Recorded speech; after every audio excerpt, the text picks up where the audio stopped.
Puji Tuhan, syukur, selamat pagi, kita jumpa lagi dalam program doa pagi GPDI Budi Mulia.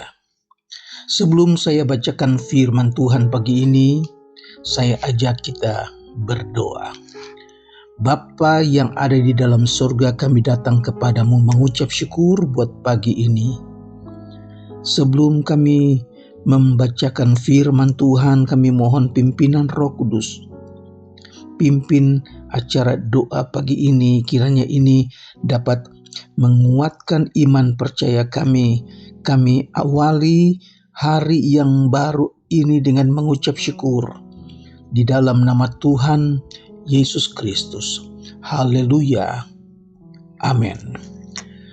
Puji Tuhan, saudara-saudara, saya akan bacakan ayat yang diambil dari Yosua pasal yang kelima, ayat yang ke-15. Ceritakan tentang bangsa Israel ketika mereka setelah selamat melewati Laut Tebrau, sedangkan tentara Mesir semuanya mati tenggelam. Maka sekarang ini mereka sedang berjalan maju berhadapan dengan kota Yeriko. Saya bacakan ayat yang ke-13. Ketika Yosua dekat Yeriko, ia melayangkan pandangnya, dilihatnya seorang laki-laki berdiri di depannya dengan pedang terhunus di tangannya. Yosua mendekatinya dan bertanya kepadanya, "Kawankah engkau atau lawan?" Jawabnya, "Bukan, tetapi akulah panglima bala tentara Tuhan." Saudara, ketika bangsa Israel sedang melewati kota yang sangat kuat, dengan tembok yang tebal, tembok yang tinggi, maka mereka melihat seorang yang dengan pedang terhunus, ternyata dia adalah panglima bala tentara Tuhan. Dalam Yosua pasal 6, jatuhnya Yeriko. Dalam pada itu Yeriko telah menutup pintu gerbangnya, telah tertutup kota itu karena orang Israel. Tidak ada orang keluar atau masuk. Berfirmanlah Tuhan kepada Yosua, "Ketahuilah, aku serahkan ke tanganmu Yeriko ini, beserta rajanya dan pahlawan-pahlawannya yang gagah perkasa.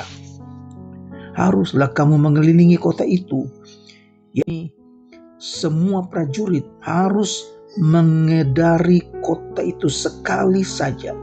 Demikianlah harus engkau perbuat 6 hari lamanya. Dan 7 orang imam harus membawa 7 sangkakala tanduk domba di depan tabut itu. Tetapi pada hari yang ke-7, 7 kali kamu harus mengelilingi kota itu, sedang para imam meniup sangkakala. Apabila sangkakala tanduk domba itu panjang bunyinya dan kamu mendengar bunyi sangkakala itu, maka haruslah seluruh bangsa bersorak dengan sorak yang nyaring. Maka tembok itu akan runtuh, lalu bangsa itu harus memanjatnya masing-masing langsung ke depan." Haleluya. Mujizat dengan mujizat, tangan Tuhan yang perkasa tetap menuntun bangsa Israel dalam perjalanannya menuju tanah Kanaan. Saudara, ketika mereka melihat mujizat yang pertama, mereka selamat menyeberang Laut Tebrau, sedangkan tentara Mesir yang mengejar dari belakang dengan kereta perangnya semuanya mati tenggelam karena Tuhan menutup Laut Tebrau tersebut. Nah, berikut ini umat Tuhan harus menghadapi kota yang kuat dengan tembok yang tinggi, tembok yang lebar, yang terkenal karena kekuatan temboknya. Tingginya 14 meter, tebalnya 6 meter, dan Yeriko ini sangat sukar dikalahkan karena kokohnya temboknya. Berita tentang kalahnya tentara Mesir yang mati tenggelam dan bagaimana caranya kuasa Allah membela umat Israel ternyata telah terdengar juga sampai di Yeriko. Salah satunya yaitu si perempuan sundal Rahab. Ketika Rahab berhasil menyembunyikan 2 orang pengintai Israel yang dia sembunyikannya di atas suatu rumah, ditutupi dengan jerami. Ketika tentara Yeriko datang menggeledah rumah karena mereka dengar ada mata-mata Israel yang datang ke rumah Rahab. Tapi Rahab membohongi mereka. Rahab katakan mereka baru saja pergi. Cepat kejar, mungkin masih bisa tersusul. Ternyata Rahel dia menyelamatkan 2 mata-mata Israel tersebut. Dan ketika Yosua dan Kaleb pamit, maka si Rahab ini minta supaya jangan lupa kalau Israel mengalahkan Yeriko, ingat dia dan keluarganya. Maka Yosua dan Kaleb pun katakan, kami akan mengingatkan engkau. Nah, saudara-saudara, bagaimana hebatnya orang-orang Israel dengan pimpinan dan kuasa Tuhan membuat nama Tuhan begitu dikenal, saudara-saudara. Nah, di dalam kitab Yosua kita melihat bagaimana Yosua menerima pesan dari Tuhan bahwa mereka akan merobohkan tembok itu hanya dengan kuasa Allah melalui tiupan trompet sangkakala dan sorak-sorai dari seluruh bangsa itu dengan gegap gempita. Saudara-saudara, firman Tuhan ingatkan kita bahwa kita berperang dan kita menang bukan karena kita kuat.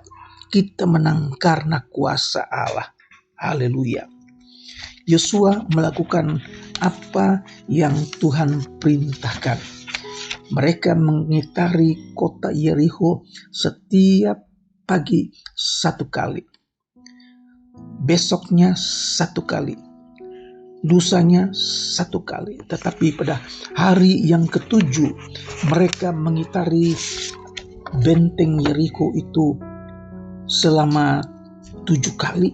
Dan setelah aba-aba, maka trompet sangkakala itu berbunyi dan seluruh rakyat itu bersorak-sorai dengan gegap gempita. Dan saat itu mereka dapat melihat tangan Tuhan yang begitu perkasa, benteng yang begitu tebal, benteng yang begitu kuat, roboh, saudara-saudara. Kita belajar dari firman Tuhan bahwa kuasa Allah tidak ada sesuatu pun yang mustahil. Bagi manusia tidak sanggup, tetapi bagi Allah sanggup. Ketika kita menghadapi pergumulan hidup kita, bagaikan tembok-tembok yang kokoh, tembok-tembok yang kuat membuat kita merasa tidak sanggup.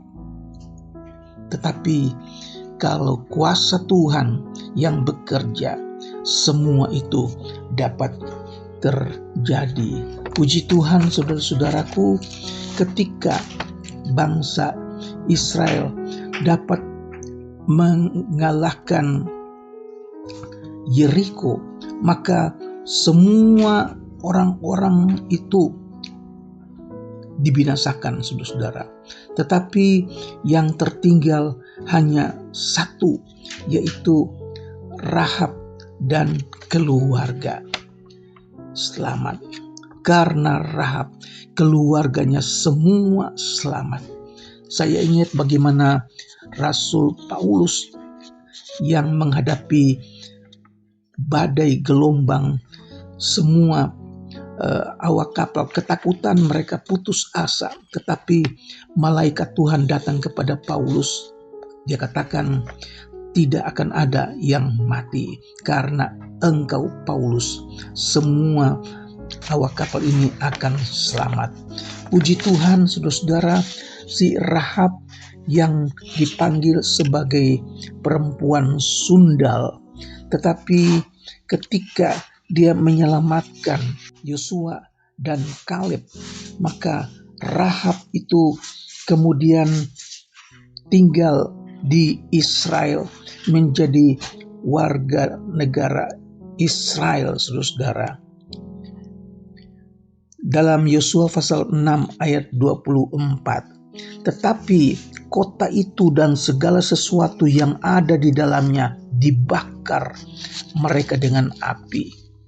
Kemudian ayat 25, demikianlah Rahab perempuan sundal itu dan keluarganya serta semua orang yang bersama dengan dia dibiarkan hidup oleh Yosua. Maka diamlah perempuan itu di tengah-tengah orang Israel. Saudara, Rahab kemudian termasuk dalam daftar orang-orang beriman di dalam surat Ibrani, saudara. Rahab kemudian menikah dengan Salmon dan mendapat anak Boas yang adalah nenek moyang Daud, yang termasuk dalam silsilah Tuhan Yesus. Matius pasal yang pertama. Puji Tuhan, pengalaman tembok Yerikho membuat kita belajar semuanya itu hanya karena kuasa Tuhan. Hari-hari ini seberapa tebalnya tembok-tembok yang saudara hadapi, seberapa tinggikah tembok-tembok yang saudara hadapi dalam hidup ini, semuanya pasti ada jalan keluar. Allah sanggup, Allah kuasa. Mari kita datang kepada Tuhan, minta Tuhan, di dalam Engkau tidak ada yang mustahil. Tuhan kiranya memberkati kita, belajar pengalaman dari bangsa Israel. Di dalam Tuhan tidak ada perkara yang mustahil. Mari kita berdoa. Bapa yang ada di dalam surga, kami datang kepadamu Tuhan Yesus. Kami mengucap syukur Tuhan telah berfirman kepada kami pagi hari ini, dan kami percaya akan kuasa Tuhan yang tidak berubah, baik di zaman Yosua juga pada saat hari ini. Pagi ini kami berdoa untuk orang-orang percaya umat Tuhan yang sedang menghadapi pergumulan hidup, mereka yang sedang menghadapi persoalan yang berat. Kami berdoa di dalam nama Yesus, Tuhan berikan kemenangan, berikan kuasa supaya mereka dapat melihat pertolongan Tuhan yang tidak pernah terlambat. Hamba-Mu berdoa juga buat mereka yang sakit di rumah ataupun di rumah sakit, mereka yang mungkin putus asa karena penyakit mereka yang memburuk. Kami percaya kuasa Tuhan tidak berubah. Engkau sanggup, bilur-bilur Yesus, menyembuhkan sakit penyakit Tuhan. Kami berdoa buat keluarga-keluarga yang berkekurangan. Kiranya Tuhan memberkati mereka, cukupkan keperluan mereka. Apa yang mereka butuhkan, tangan Tuhan yang penuh berkat kiranya nyata dalam kehidupan mereka. Terima kasih Tuhan. Kami berdoa juga untuk anak-anak sekolah. Tuhan berikan kepintaran, cukupkan kebutuhan-kebutuhan sekolah mereka. Mereka yang sedang mencari pekerjaan, Tuhan buka jalan. Apa yang mereka pikirkan itu kiranya yang Tuhan berikan. Nama Tuhan dipuji dan dibesarkan. Kami mengucap syukur buat pagi hari ini. Berkati hari ini menjadi berkat dalam kehidupan orang-orang percaya. Kami akhiri doa pagi ini dengan mengucap syukur. Di dalam nama Tuhan Yesus Kristus. Haleluya. Amin.